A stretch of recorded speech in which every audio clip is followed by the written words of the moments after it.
福生无量天尊，道有慈悲，贫道贤真。今天我们要继续深入探讨《道德经》的第46章。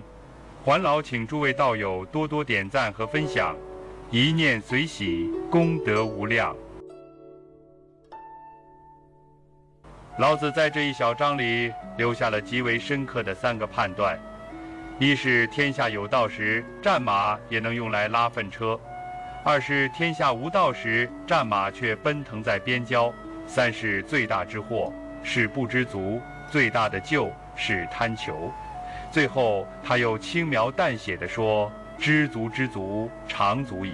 看似简短，实则包罗极深的政治智慧与修身哲理。开头一句，天下有道，却走马以粪。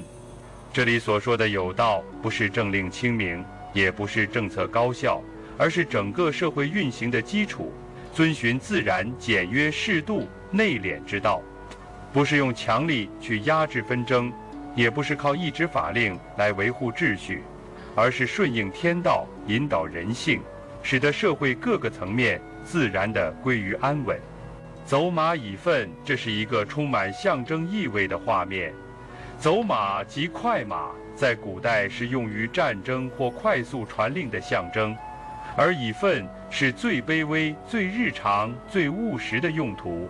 老子没有写快马驰骋边疆、征战沙场，而是写它用于运输粪便。这一画面表达得十分明确。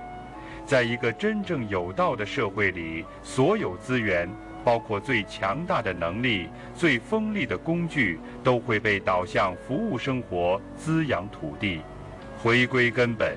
相反，天下无道，戎马生于郊。意思是，一旦社会脱离了道的原则，军马便开始在郊外大量繁殖。郊外本该是耕作与牧养之地，如今却成了兵力集结之处。这不仅意味着资源错配，更象征着整个社会的失衡。本应用于和平与耕作的空间，被战争之需占据；本应用于养民的生产资料，转而成为杀伐的工具。这一转变其实就是社会制度失去道的体现。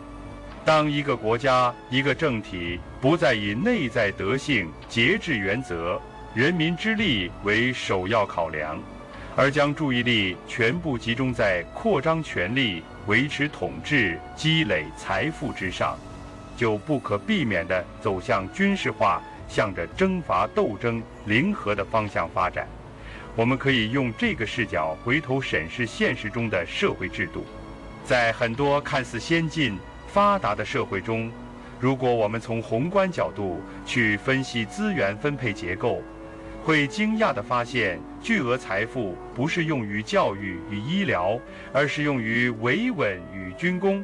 政策重心不是在提升公共服务，而是放在控制人口流动、压制异议、强化边界安全。老子指出的问题并不是古代中国的特有现象，而是任何文明在脱离道之后的通病。这其实也是一种制度性欲得。一个国家或一个集体在失去了内在德性的制衡之后，贪欲就不再局限于个人层面，而成为组织的结构性推动力。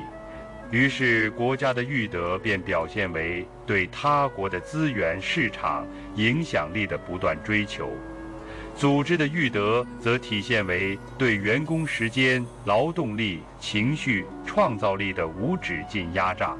老子早已看穿这一切，他用极为简练的语言揭示出祸患的根本不是外敌，也不是自然灾害，而是不知足。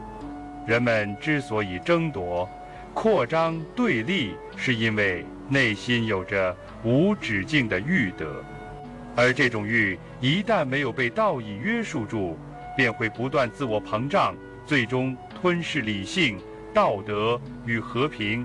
在今天，我们特别需要重新审视知足这个被误解已久的词。它不是懒惰，不是无志，不是满足于贫乏，也不是对苦难的忍受，而是一种自我边界的清晰感，一种对资源配置的高维智慧，一种对足够的体认。以个人自我修养而言，知足不代表不努力，而是明确知道自己努力的界限和方向。它不是不要进步，而是不被欲望牵着鼻子走。知足的人知道什么值得追求，也知道什么时候该停下来，知道什么时候前行，也知道什么时候该转弯。这种智慧远比盲目拼搏更具深度与力量。很多人陷入内卷、焦虑、对比之中，其实正是源于欲得不断扩张但知足能力极度退化的后果。当一个人不知道什么是足的时候，他便永远不会拥有足够财富、地位、名望、赞誉，每一项的获得都只会滋生下一个更大的空洞。同样，在家庭关系中，知足之道更是化解冲突、维持和谐的关键。很多家庭失和不是因为真正的矛盾，而是因为欲求过高，对配偶的期待、对子女的要求、对老人回馈的焦虑，这些都在一点点侵蚀亲密关系的基础。若能回归一种温和而节制的状态，看到家庭中已经有的，而不是尚未达成的，我们就会少很多怨怼，多很多理解。当代的育德还有一个更隐蔽的形式，那就是不断膨胀的自我品牌化倾向。我们越来越倾向于将自己作为一个项目来运营，进行包装、投资、运营、曝光，最终是为了交换更大的社会资本。但这个过程一旦脱离了道义节制的轨道，便会演变为自我剥夺。本该服务生命的努力，反过来吞噬了生命的活力。这正是老子所谓的救莫大于育德，最大之祸不在外界，而在心中；而最大之错也不在行动，而在动机。只有将动机层的欲进行深度觉察和反省，我们才有可能从根本上走出内耗的怪圈。那么怎样才能做到知足知足呢？这并不是一句心灵鸡汤式的劝导，而是一项需要反复练习、深刻体认的修行功课。它需要我们不断审视自己每日所思所想，辨别哪些是出于真实的需要，哪些是被环境诱导的贪念。它也需要我们对他人多一份宽容，对自己少一分苛求，对社会多一分节制，对享受少一分执念。从制度层面讲，真正的有道之治也应当基于对知足的深度理解。社会政策不应无限追求效率与规模，而应从人的整体福祉出发，尊重节奏，尊重边界，尊重不同的生存方式。一味将经济增长当作至高目标，忽视生态、心理、文化层面的平衡，必然导致系统性失调。一个制度的善恶不在其表面功能是否完善，而在其是否鼓励人的德性提升。老子在这一章没有给出任何治国方略，没有提出任何治理技巧，只是极为克制地写下3个判断。但恰恰是这种克制本身，就已经体现了道之根本：有所为，有所不为，知道进，也知道止，懂得得，也懂得舍。真正的知足知足是一种高度的内在秩序感，它让人既能在现实中有所追求，又能在追求中保持清明。今天我们阅读这一章，不是为了回到古代的田园牧歌，而是为了获得一种重新理解当代复杂现实的方法论。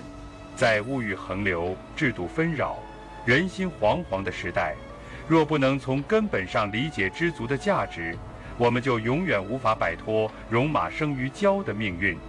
但老子的思考从不止步于一章之内，他留下的智慧是一环接一环的启发。在下一章中，他将不再聚焦战争与欲望，而是带我们重新看待知识与见闻的意义。他要告诉我们，不出户，知天下不愧有，见天道。当现代人将所有的眼睛投向外部世界时，老子却反其道而行，提出了从内而观的世界观。他提出，真正的洞察力来源于静观内省，返本归元。欢迎在评论区分享你的感悟。道德经的智慧应该被更多人看见。关注频道，我们下期再见。